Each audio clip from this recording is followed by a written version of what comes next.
नमस्कार, आप देख रहे हैं इस वक्त एक न्यूज 24 और मैं हूं आपके साथ अनन्या सहाय। बिहार विधानसभा चुनावों में जो गर्मी फैल रही है उसकी आंच सिर्फ बिहार में नहीं दिल्ली तक पहुंच चुकी है। जैसा कि हम लोगों ने आपको पहले भी दिखाया है कि बिहार में एसआईआर पर लगातार बवाल मचा हुआ है। विपक्ष जो है वो लगातार एसआईआर के मुद्दे को, चाहे वो विधानसभा हो, चाहे सड़क हो, चाहे कहीं भी हो, अपनी हर बात में एसआईआर के मुद्दे को लाना नहीं भूल रहा है। तेजस्वी यादव ने इसे रोकने के लिए लगातार सरकार से मांग की है और साथ ही साथ ये भी कहा है कि चाहे संसद हो या सड़क हो, हम कहीं भी जाएंगे लेकिन गरीबों से उनके वोट का अधिकार छीनने नहीं देंगे। अब इस बीच जो दृश्य सामने आया है वो है दिल्ली का। दिल्ली में सोनिया गांधी, मल्लिकार्जुन खड़गे, प्रियंका गांधी वाड्रा, सारे के सारे बड़े नेता विपक्षी दल के लगातार सदन के सामने खड़े होकर के एसआईआर के मुद्दे पर प्रोटेस्ट करते नजर आ रहे हैं। सोनिया गांधी भी गुस्से में दिखाई दे रही है और बिहार में जो एसआईआर का मुद्दा फैला है उसे दिल्ली तक पहुंचाया गया है और दिल्ली में भी इसे रोकने की मांग की जा रही है।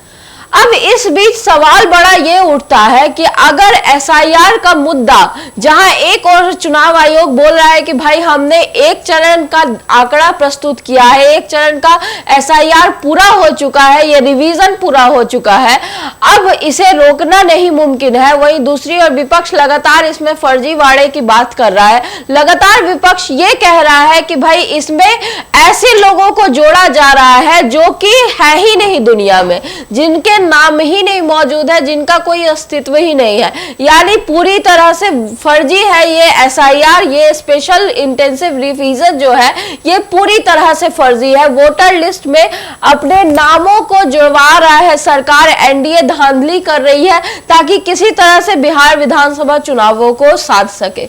वही ये तो हुई एक बात।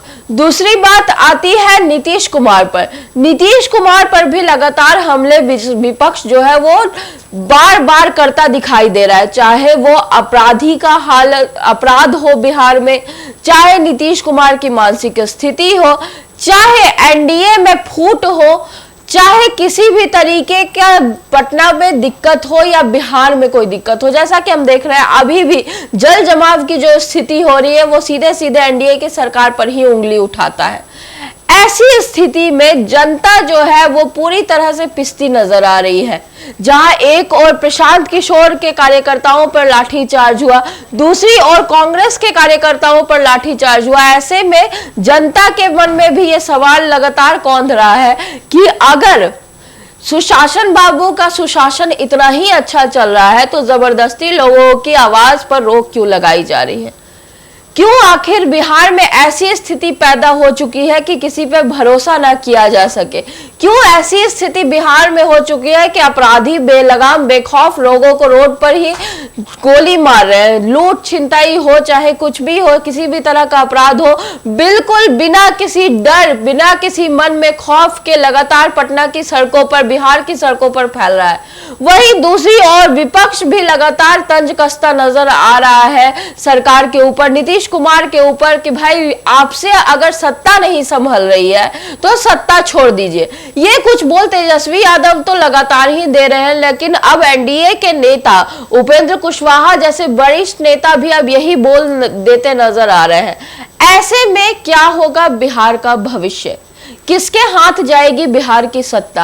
राबड़ी देवी की भी माने तो विगत कुछ दिनों में राबड़ी देवी भी निशांत कुमार का नाम लेते सामने नजर आ रही हैं। अब क्या ये माना जा सकता है कि जेडीयू की बागडोर जो है वो निशांत कुमार के हाथ में जाएगी? क्या एसआईआर का जो मुद्दा है वो सचमुच में रुकेगा, थमेगा बिहार में, या ये आने वाले दिनों में बंगाल तक भी पहुंचेगा?